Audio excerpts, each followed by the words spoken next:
Amazing. Well, welcome to the Coffee and Clip, where we're thinking about transitions and young people, particularly transitioning from primary school to secondary school, but also like going through other transitions.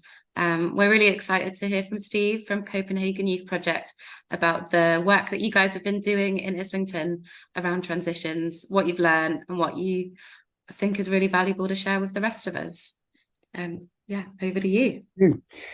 Okay, thanks a lot. Thanks for having me. And I think the transitions work for us has been really pivotal to how we've become embedded in this community. Because not only does it enable you to make good relationships with the next cohort of young people coming through, it also gives you a really good sight to the wider community. They can visibility to the wider community, should I say, because they see you, whether it's outreach or whether it's projects in other going to other projects and doing work, they can see you, and I think that's really important for visibility and the positive work that you may be doing. So I'm going to speak a little bit about a transitional project we did with Crumbles Castle, which is an adventure playground. We're lucky enough in this area to have three adventure playgrounds pretty much on top of us. We got Crumbles, we got Awesome, and then we got Lumpy Hill, and they're all very, very close proximity. And I was always thinking, why don't we do any work with these? Before I started the work, I was thinking, why don't we do any work at all with these adventure playgrounds? And this was quite early on in the time that I came into CYP. And the first sort of work we did was around sort of football. So we were running football sessions. We spoke to Crumbles Castle and said, look, we run a football session. Why don't you just walk some of your children around every Tuesday afternoon? And that's basically where it started. So they'd walk around their older children who were 11 and 12 to the football session. And, half were from CYP, half were from Crumbles, but you had a great interaction and the first point of contact for those young people with CYP. So that is how it sort of started. But then what also happened is we realized many of those children went to Copenhagen School. So at that time, I also made contact with Copenhagen School and talked to them about how we might be able to run some sort of transitional project. And in this process, we got funding from Comic Relief to run a project which we called it the Transitional Project, actually. But what we focused on was the important thing, because we focused on planning. So the project was purely about planning. So we talked to children from the school in years 5 and 6 about planning. And that sounds really sort of like, wow, children looking at planning. But actually, it was the simplest things. And we said things like, even if you wanted to be Spider-Man, you're going to have to plan how to do that. If you want to be, an air pilot, you're going to have to plan how to do that. So anything you do, you're going to have to plan. But it was really about aspirations and them believing they could be anything, and then starting the planning process, but then realizing actually maybe I couldn't fly like Spider-Man doesn't fly, but Superman flies. I couldn't fly like Superman, but maybe I could be a pilot. So it was working through sort of different realistic goals, if you like, and then looking at, right, what's the plan around that? What would we need to do to get to that point? And also remembering that plans can change at any time. So being very flexible within those plans. So that was the piece of work we did with Copenhagen School. Now the link was that many of these children went to Crumbles Castle. So in going to Crumbles Castle and having their children come to our football sessions, meeting the children in the school project, we then decided our outreach program would go out to Crumbles and start to work with those children on their site with a view to what's the next step for them after they come out of adventure play. So the transition from adventure play to youth clubs, but also the transition from primary to secondary. We looked at both those areas. So what we did was we set up outreach once a week where we went to Crumbles Castle for an hour. And in that hour, we covered topics like planning, education, careers, relationships, expectations, and aspirations. And, a fantastic response, because it was children who were who were a lot of the time doing their own thing in the playground. And they were actually pretty keen to sit down and have these conversations. So it was a really good starting point for us. Crumbles were really good in how they supported it as well. They sort of, gave us an area that was a bit quieter, said this is where you can do your piece of work. And, it went down really well.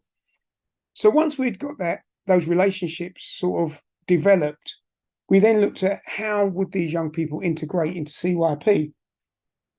So by working with the youth workers, they've built trusted relationships. So over a period of probably 3 months, they'd already worked up good relationships, and it seemed that this was a really good opportunity to introduce them to the youth club.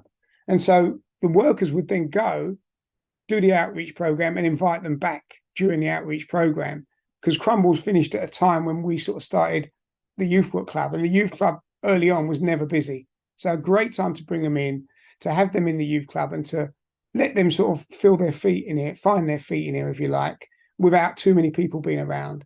And it was a great introduction, and it worked. Also, I must say, this also presented challenges. And what we found is, because we hadn't had children come directly from Adventure Play before, it was very, very interesting, because they came straight into the building and it was like, okay, where can we build? Where can we climb? What can we cook? And they just went about their own things and didn't want any sort of assistance. Whereas we then had to sort of think about, okay, what's the education required here? Because you're moving into a space where you can't just start cooking, where you can't just go and, hide it. We found him in all sorts of corners, opening up cupboards, hiding in cupboards. And it was really, really strange for us, because, it's play work brought into the inside of a building. So we were a lot of the time having to find children, having to talk to children about, we need to be with you if you're cooking. We need to work out what we're going to cook. We need to, have more of a structure around it. And that process was really good. The rules and the boundaries of CYP. That's what we had to talk about, the rules and the boundaries of youth work. Again, children were very receptive. It took time, and it probably took another 3 months to get through this period. So half a year was spent on just helping those children get familiar with how they should conduct themselves within a youth club. It also brought other new challenges, and this was the bit which became a bit more tricky. Many of the children were pushing boundaries in that way, as I explained, and maybe a bit more as well in terms of, not perhaps willing to want to work with a youth worker to cook a cake, for example, just wanting to do their own thing. But we had to sort of take control of that and say, well, it can't be like that. But what we did find as well is mental health issues. And I don't know why. I haven't really done much research into why this is, but we suddenly had a number of young people who had quite high level of mental health needs. And we therefore had to look at, how are we actually going to support this group? This group are quite different to those young people that have been coming in there from age 12. They're 11 going on 12, but they seem to have a lot of emotional needs and need more emotional support. So we at that point, we had to bring in some external agencies to offer some workshops. We had workshops in a number of areas, including drug misuse, including well-being. And we did it obviously in a way which was more conducive to those children understanding. But they were very successful. We used music as one of the vehicles. We used colour and creativity as another vehicle. But we did a few workshops to help them.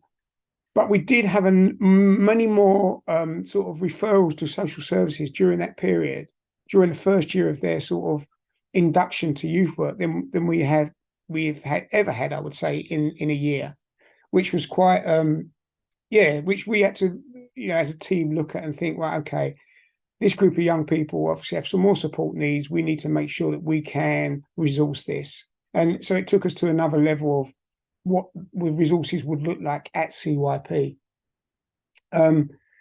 So, the most interesting part of this is, where are we now, really? Because if we think about this group of young people, there were 20 young people that came to CYP. 15 of those young people still come, 10 regularly, 5 on more of an ad hoc basis. and the other 5 sort of we never really saw much of again. But the 10 that come regular are really quite an integral part of the youth club. So they've been coming since they were 11. They're now 16, 17, and they've really been pivotal in shaping the club. And coming from, I think, a venture playground basis to start off with, which is a model that I love. I love adventure playgrounds.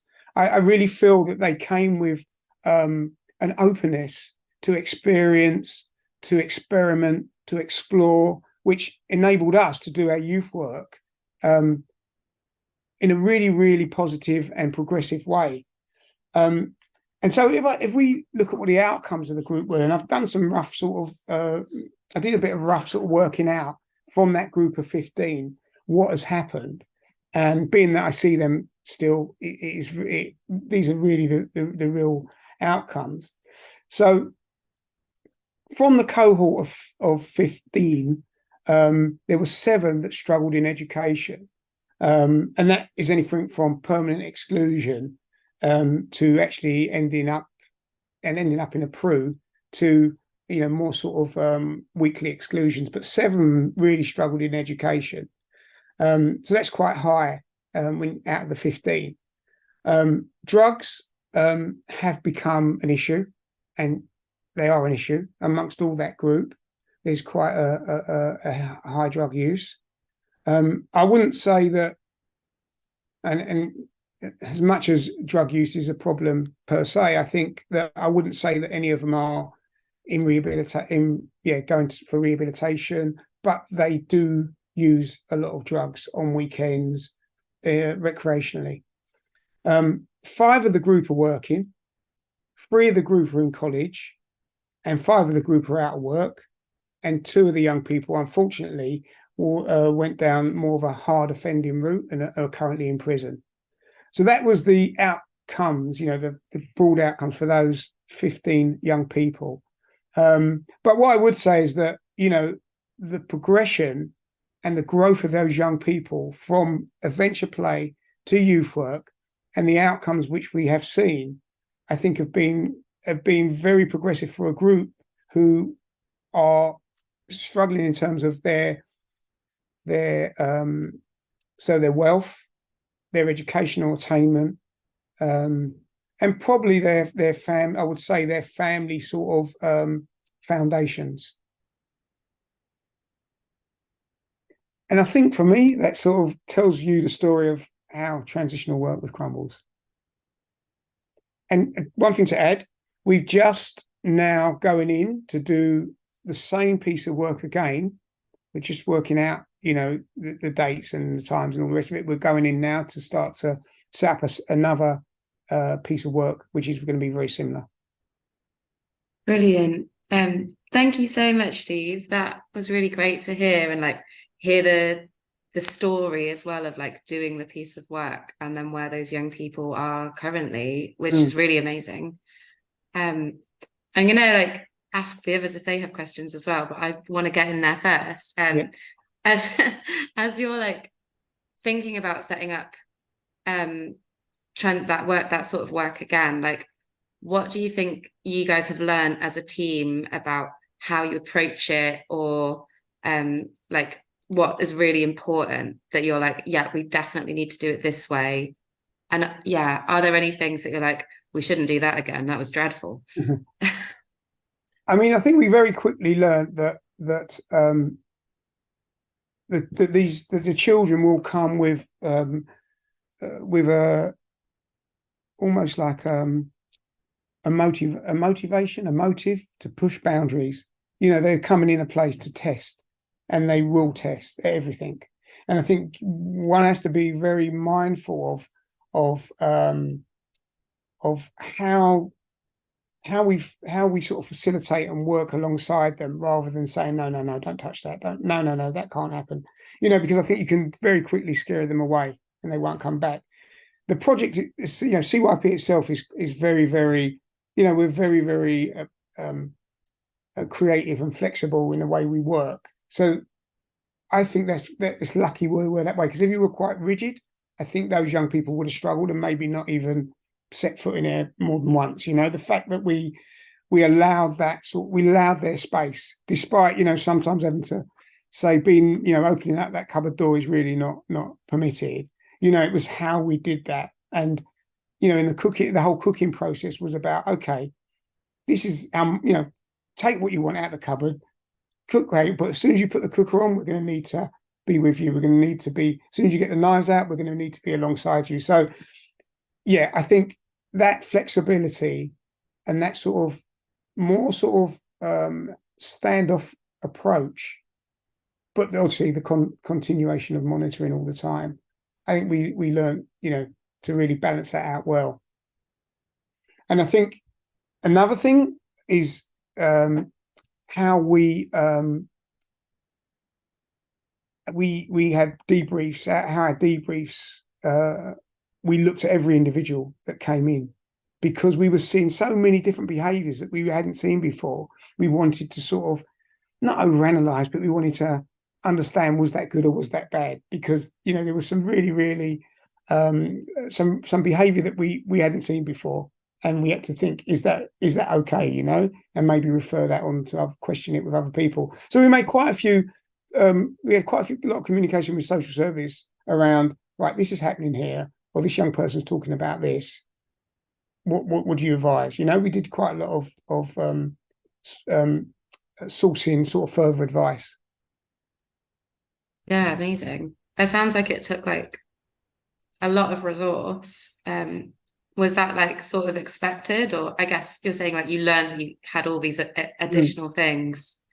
Was there a lot more resource that you were putting in this time round?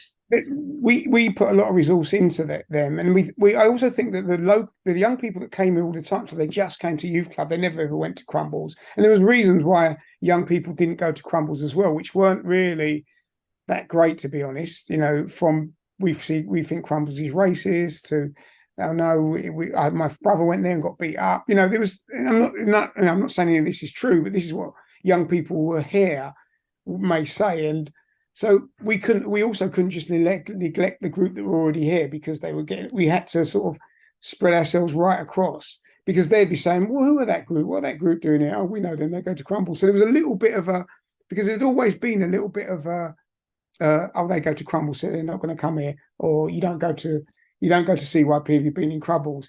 That's when it started. So this was a really good way of sort of appeasing and getting rid of all that rhetoric being thrown around, and really saying, no, this is who CYP are. Yes, this is Crumbles, but we can work together, you know?